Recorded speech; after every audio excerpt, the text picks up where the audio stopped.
बताया जाता है कि खेलोगे कूदोगे तो होगे खराब, पढ़ोगे लिखोगे तो होगे नवाब। ये भी कहा जाता है कि शिक्षा शेरनी का वह दूध है जो जितना पिएगा उतना दहाड़ेगा। ये सब चीजें सिर्फ जुमलेबाजी हैं।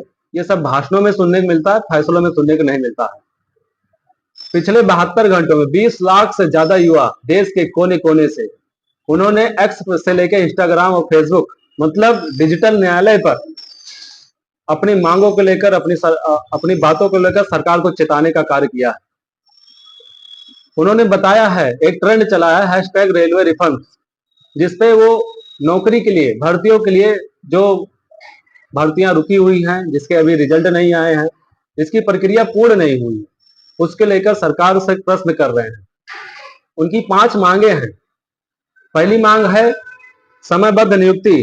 प्राय देखा जाता है कि आरआरबी एनटीपीसी 2019 का जो एग्जाम हुआ था उसके रिजल्ट आने में लगभग 4 साल से अधिक का समय लग गया। दूसरी जो मांग है वो है लंबित भर्तियों पर तुरंत कार्रवाई। तीसरी जो मांग है वो है खाली पदों की पारदर्शी जानकारी। जैसे जानकारी हमको नहीं मिलती है पारदर्शी तरीके से, उसके लिए सरकार से वो प्रश्न कर रहे हैं कि जो भर्तियां हैं, जो पद हैं, उसके उसमें जानकारी दिया जाए, पारदर्शिता हो उसमें। और जो चौथी मांग है वो है प्रक्रिया में पूर्ण पारदर्शिता और जवाबदेही। प्राय देखने को मिलता है कि कोई भी एग्जाम होता है तो उसमें पारदर्शिता नहीं होती है, और पारदर्शिता नहीं होती है उसमें अनियमितता होती है।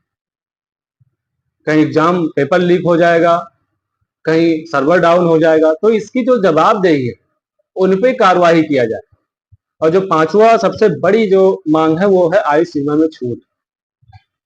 ऐसे तमाम भर्ती हैं जो परीक्षाएं होती हैं लेकिन रिजल्ट आने में प्रक्रिया उसको जो 4 से 5 साल का वक्त लग जाता है, जिसके चलते देश के जो युवा शक्ति है, जो अभ्यर्थी हैं, उनका आयु सीमा जो है वो निकल जाता है। इसलिए हम सरकार से गुजारिश करेंगे कि इन सब में जिसकी जवाबदेही है उसके ऊपर तत्काल कार्रवाई किया जाए और उनकी जवाबदेही सुनिश्चित कराया जाए।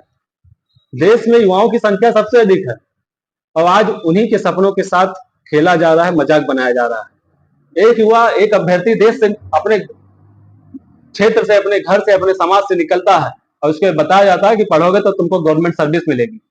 लेकिन जब वो अपने घर से बाहर कहीं दूर दराज जाके नौकरी के लिए पढ़ाई करता है तो परीक्षा में बैठता है, लेकिन उसके बाद परीक्षा का रिजल्ट आते आते समय जो उसका आयु है वो निकल जाता है।